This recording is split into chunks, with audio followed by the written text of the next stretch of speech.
Hey guys, mehndi முடிஞ்ச அடுத்த நாள் கை இப்படி தான் இருந்துச்சு. ஸ்லோவாக தான் செவக்கும் அப்படின்னு சொல்லியிருந்தாங்க. அண்ட் சில டிப்ஸ்லாம் கொடுத்துருந்தாங்க. அதெல்லாம் ஃபாலோ பண்ணிட்டு இருக்கேன்.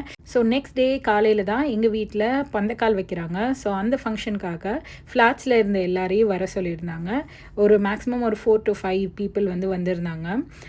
ஸோ பொதுவாக வந்து நம்ம இண்டிவிஜுவல் ஹவுசஸில் இருக்கோம்னா பந்தக்கால்லாம் வந்து தனியாக வாழை மரம்லாம் வச்சு வைப்பாங்க. பட் நான் இருக்கிறது ஃப்ளாட்ஸுன்றதுனால இந்த மாதிரி ஒரு செட்டப் தான் பண்ணியிருந்தாங்க. ஒரு பக்கெட்டில் சிமெண்ட்லாம் கொட்டி அதில் நவதானியங்கள்லாம் கொட்டி அப்புறம் பால்லாம் ஊற்றி அதில் வந்து பந்தக்கால் வச்சாங்க. ஸோ ஃபர்ஸ்ட் வந்து லேடிஸ் எல்லோரும் சேர்ந்து அதை வந்து ஸ்ட்ரைட்டாக நிற்க வச்சாங்க. எனக்கும் இந்த ப்ரொசீஜர்ஸ்லாம் தெரியாது. நான் அங்கே என்ன பண்ணிட்டு இருந்தேன்னா ஃபுல்லாக போய் நின்று வீடியோ தான் எடுத்துகிட்டு இருந்தேன். நம்மளை கல்யாண பொண்ணுன்றதுனால ஃபஸ்ட்டு யாரும் எந்த வேலையும் வாங்கலை. ஸோ ஃபர்ஸ்ட் என்ன பண்ணாங்கன்னா இந்த மாதிரி வந்து பந்தக்காலை வச்சுட்டு அதுக்கு முன்னாடி வந்து மஞ்சள் குங்குமம் எல்லாமே தேய்ச்சிட்டு கயிறுலாம் கட்டி அப்புறம் பூவெலாம் வச்சு இதெல்லாம் பண்ணிவிட்டு அதுக்கப்புறமா தான் அந்த பக்கெட்குள்ளே வச்சாங்க. வச்சுட்டு அது ஸ்டிஃபாக இருக்கணுன்றதுக்காக கல்லெல்லாம் ப்ளேஸ் பண்ணி அது வந்து இது பைப்போட வந்து டைப் பண்ணியிருந்தாங்க.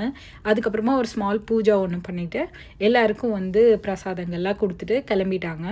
ஸோ இதுதான் வந்து எங்கள் வீட்டு பந்தக்கால். அவங்க வீட்டு சைடு வந்து அவங்களுக்கு அன்றைக்கி நலங்கு வச்சுட்டு இருந்தாங்க. அந்த வீடியோ காலும் வந்து நான் பார்த்துட்டு சும்மா என்ஜாய் பண்ணிவிட்டு ஃபன் பண்ணிட்டு இருந்தேன். இப்படி தான் போச்சு எங்களோட பந்தக்கால் டே. உங்களுக்கு இந்த வீடியோ பிடிச்சிருந்தா நம்ம சேனலுக்கு மறக்காமல் சப்ஸ்கிரைப் பண்ணிக்கோங்க. Bye, thank you, take care.